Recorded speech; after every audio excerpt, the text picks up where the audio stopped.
Affirmative action made strides in increasing diversity on college campuses, but it failed to reach many Black and Latino students before it was struck down in June.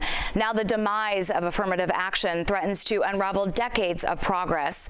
CBS News Miami's Soledad O'Brien joins us from West Palm Beach with more on her upcoming documentary.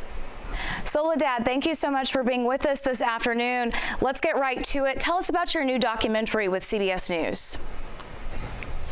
Yeah, we're very interested in exploring what exactly is going to happen now that the Supreme Court has decided to effectively end affirmative action.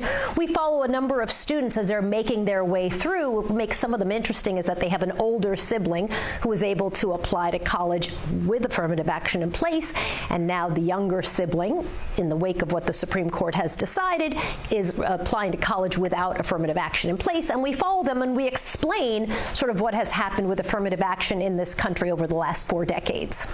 I want to get more to that, but first, I think there are a lot of misconceptions when it comes to exactly what affirmative action actually is. So just break that down for us.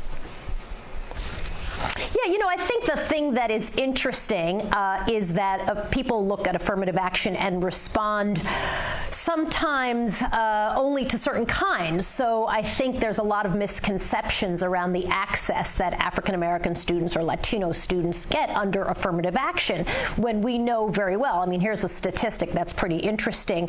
The richest 1% of families, who are mostly white, in fact, are twice as likely to get into an elite school than middle-class kids, even when those middle-class kids have higher test scores, even when those middle-class kids have better grades. The reasons for that is also a kind of affirmative action, right? You have legacies, you have donations, you have some students who have access to AP classes. You well know that not every high school has that.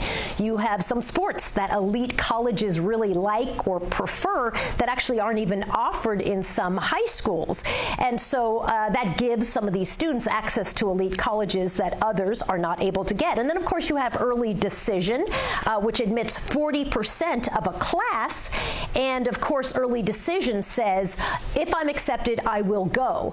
But you have to go even if you don't know how much you're going to be paying for that college. Well, obviously, only wealthy families can say, yes, money is no object. Whatever the price tag is for this college, we're going to pay it. And so all of those things, I think, are obstacles, certainly for the 2 students that we profile, obstacles for students who come from backgrounds where they're struggling and they're trying to figure out how to break the cycle and go to college and really improve their lives. And the real concern is that this disproportionately impacts certain groups within our communities. In the students that you spoke with, what was most surprising to you in your research? Yeah, what's interesting is that I think people really have lots of misunderstandings about affirmative action. I think that there's, this idea that somehow Black and Latino students are just getting into college willy-nilly. It's just not really accurate. And in fact, we see in 2 of our students, we have Emily and Hamza, they'll never know now why they did get in or didn't get into their school, because of course applying to college is actually quite complicated and quite complex. I have 2 kids who are heading off to college soon, right? It's a combination of GPA and essays and SAT scores, et cetera, and of course extracurriculars. So this idea that it's very straightforward is just inaccurate. But now, of course, and our reporting along with our partners, the Hechinger report shows that really, these schools do not actually have to say in the wake of this early decision process that has just happened and, what's happening race-wise, they actually are not required to tell us what's exactly happened. So we will never really know how affirmative action, or now the lack of affirmative action, is affecting these schools and these students. That's a scary thought. What is the biggest implication of this new ruling?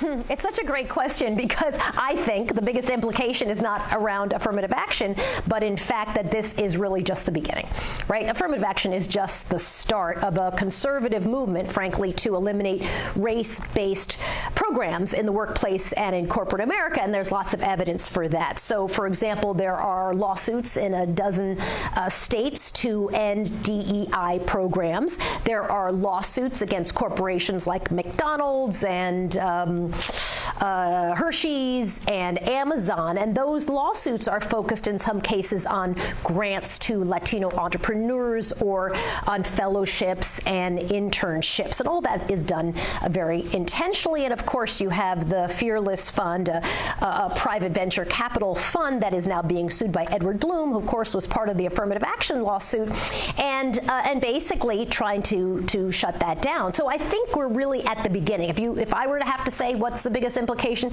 this is just the start. Wow. After our viewers watch your documentary, what are you hoping that they learn or take away from your research?